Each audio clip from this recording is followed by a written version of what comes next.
Gold trusted gold buyers. మీరు తాకట్టు పెట్టిన బంగారాన్ని విడిపించి ఈ రోజు ఉన్న మార్కెట్ ధరకు కొనబడను.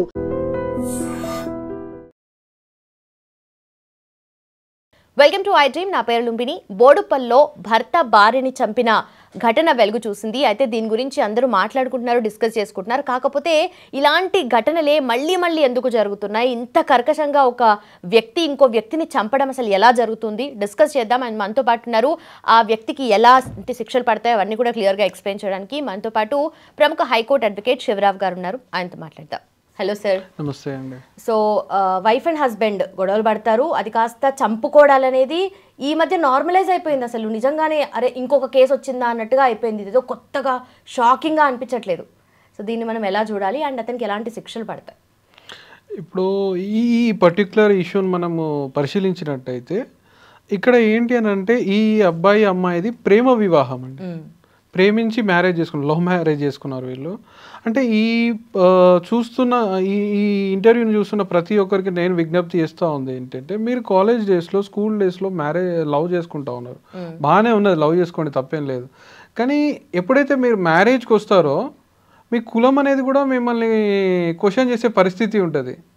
సో ఇక్కడ ఏంటి అంటే అబ్బాయి కులం వేరు, అమ్మాయి కులం వేరు. సో మనం ఉన్న సమాజంలో ఇప్పటికీ కులం అనేది ఒక ఆధిపత్యం ఉంది, కుల ఆధిపత్యం ఉంది, కుల అహంకారాలు ఉన్నాయి. సో ఇటువంటి పరిస్థితుల్లో ఏంటి అనంటే ఒక అబ్బాయి లేదు ఒక అమ్మాయి వేరే కులం అమ్మాయిని మ్యారేజ్ చేసుకున్నప్పుడు ఏం జరుగుతుంది అని అంటే అబ్బాయి కులం ఇక్కడ పెద్ద కులంగా చెప్తా ఉన్నారు. ఇక్కడ ఎట్లా ఉంటుంది అని అంటే వాడిని ఆ ఫ్యామిలీ ఫంక్షన్స్లోకి ఇన్వైట్ చేయరు.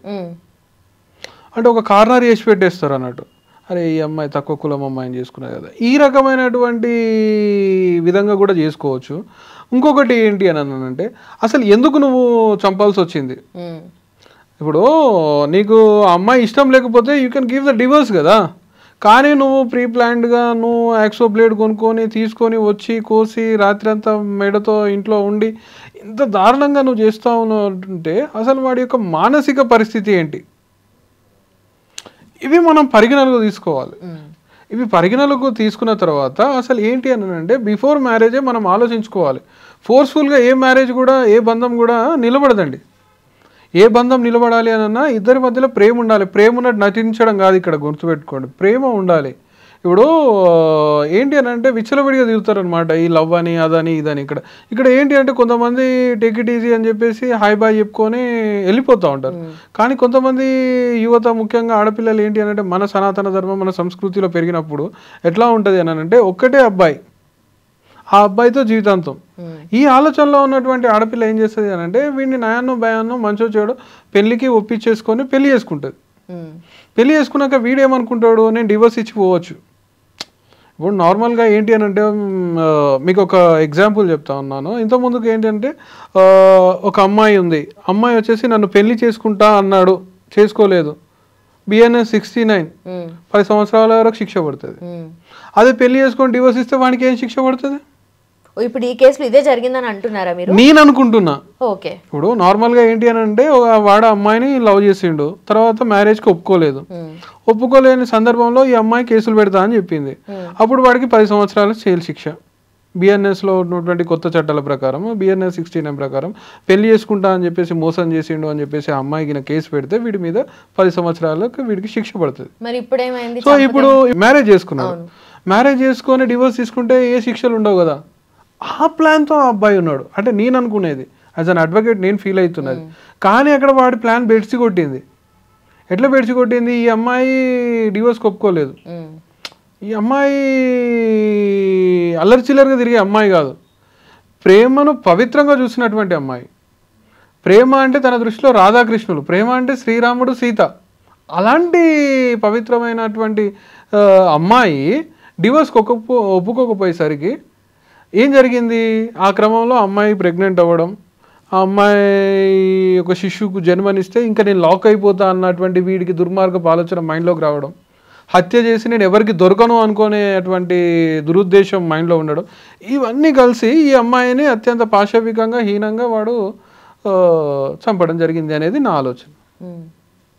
అంటే మీరు ఇది కులం అనే ఆస్పెక్ట్ ని తీసుకొచ్చి ఖచ్చితంగా ఇప్పుడు అదొక కారణం అయి ఉండడానికి అవకాశం ఉందండి. ఎందుకంటే ఇప్పుడు ఒక అబ్బాయి ఒక అమ్మాయిని ప్రేమించి మ్యారేజ్ చేసుకున్నప్పుడు, లవ్ మ్యారేజ్ చేసుకున్నప్పుడు ఎంత బాగా చూసుకోవాలి. అలా నువ్వు చూసుకోలేదు అని అంటే అక్కడ వివక్షత ఉంది, అక్కడ వివక్షత ఉంది. ఆ వివక్షతే కుల వివక్షత అని నేను చెప్తా ఉన్నా. కాదా? కాస్ట్ డిస్క్రిమినేషన్ కాదంటారా? అలాంటి అబ్బాయి అసలు పెళ్ళే చేసుకోడు. అదే అంటే అంత నాలెడ్జ్. అదే నేను అదే చెప్తున్నా కదా, పెళ్లి చేసుకోకపోతే తీసుకుపోయి 10 సంవత్సరాలు జైలు ఇస్తారు. అదే గ్రేట్నెస్ ఆఫ్ మన చట్టాలు కదా. బిఎన్ఎస్ 69 ఇస్ వెరీ పవర్ఫుల్ కదండి. వీడు మ్యారేజ్ చేసుకుంటలేడు, నన్ను మోసం చేసిండు అని ఆ పిల్లకి నా కేసు పెట్టి ఉంటే ఆ రోజు 10 సంవత్సరాల జైలు శిక్ష పడేది కదా వాడికి. దాన్ని మైండ్లో పెట్టుకొని ఆడిన గేమే ఇదంతా. అమ్మాయిని ఇది గమనించండి, పెళ్లి చేసుకుంటున్నాడు, ఒకవేళ ఆ అబ్బాయి ఇష్టంగానే ప్రేమతో మిమ్మల్ని మ్యారేజ్ చేసుకుంటున్నాడు అన్నప్పుడు మీరు ప్రేమ వివాహాలకు వెళ్ళండి. ఫోర్స్ఫుల్గా చేసుకుంటున్నాడు, అయిష్టంతో చేసుకుంటున్నాడు అయితే వాడిని వదిలేయండి, లేకపోతే వానికి శిక్షలు పడే విధంగా కంప్లైంట్స్ చేయండి. కానీ కన్విన్స్ చేసినాము అని చెప్పేసి మిమ్మల్ని మీరు మోసం చేసుకుంటూ వివాహం చేసుకుంటే ఇలాంటివి జరిగే అవకాశాలు ఉన్నాయి. కానీ ఇంత వైలెంట్గా బిహేవ్ చేస్తారని ఎవరైనా ఊహిస్తారా అసలు? అంటే అప్పటికప్పుడు వెళ్ళి ఊహలకు అందందే జీవితం కదండి, ఊహలకు అందందే జీవితం. మనం ఊహించినట్టు జీవితం ఉంటే ఇంకా ఏమి, ఆడపిల్ల ఎన్నో ఆశలతో పెళ్లి చేసుకుంది కదా, తన ఊహలన్నీ ఈరోజు కలలుగా మిగిలిపోయినాయి కదా. సో ఏంటి అని అంటే వీడింత క్రూరుడు నీచుడు అని చెప్పేసి ఆ రోజు అమ్మాయికి అర్థం కాలేదు. సో ఈరోజు ఆ అబ్బాయి ఆ విధంగా చేసిండు అని అంటే నేను ఇప్పటి వరకు చేసిన ఏ అనాలిసిస్ తప్పలేదు. ఫ్యూచర్లో తను చెప్పబోయేది అదే, కుల వివక్షతనే. తను నాకంటే తక్కువ కులం అమ్మాయి కాబట్టి నన్ను నా ఇంట్లో ఏ ఫంక్షన్స్కి ఇన్వైట్ చేయలేదు, నన్ను ఎక్కడ ప్రాపర్గా రిసీవ్ చేసుకోలేదు, కాబట్టే నేను ఇలా చేశాను అని ఎంక్వైరీలో తేలుతుంది అని చెప్పేసి నేను అనుకుంటున్నా. అంత తెలివినోడు అసలు అమ్మాయి జోలికే వెళ్ళొద్దు, పెళ్లి చేసుకోవడం మాట తర్వాత, కానీ అసలు అట్లాంటి అంత డిస్క్రిమినేషన్ ఫీల్ అయ్యేటోడు అమ్మాయి దగ్గరికి వాడికి ఆ రోజు తెలియదు కదా, అమ్మలక్కలు ఇట్లా ఇబ్బంది పెడతారు, ఫంక్షన్లకు పిలవరు, పెళ్లిలకు పిలవడు. అదే కదా వాడికి, అదే కదా చంపడం తెలిసిందంత ఈజీగా వాడికి అక్కడ ఏం జరుగుతుందనేది తెలియలేకపోయింది. చంపి మూసీలో పడేస్తే నన్ను ఎవరు ఏమన్నారు అని చెప్పేసి అనుకున్నాడు. కానీ చట్టం గుడ్డిది కాదు కదా. దట్టు ఇప్పుడున్నటువంటి సమాజంలో సీసీ కెమెరా ఫుటేజెస్ ఉంటున్నాయి, ప్రతిదీ ట్రేస్ అవుట్ చేస్తున్నారు. పోలీస్ యంత్రాంగం ఇస్ వెరీ వెరీ స్ట్రాంగ్ ఇప్పుడున్న పరిస్థితులలో. సో అలాంటప్పుడు ఏ నేరస్తుడు కూడా తప్పించుకోలేడు. తప్పించుకోగలుగుతాము అనుకుంటే అది మీ భ్రమ మాత్రమే. అండ్ ఇతనికి ఎలాంటి శిక్షలు పడే అవకాశం? ఖచ్చితంగా ఈ వ్యక్తికి ఇప్పుడు 302 మరణ శిక్షలు పడే అవకాశాలు ఉంటాయి, లేదు లైఫ్ ఇంప్రిజ్మెంట్ పడే అవకాశం కూడా ఉంది. సో అది depend upon the judges and trials. Okay sir, thank you so much. And for more videos, please subscribe to iDream. Please subscribe to iDream. Please subscribe iDream. And please subscribe to iDream. For more videos, subscribe to iDream. please like, share and subscribe to the channel. Congratulations, iDream. Subscribe to iDream. Subscribe to iDream. So subscribe to iDream Media.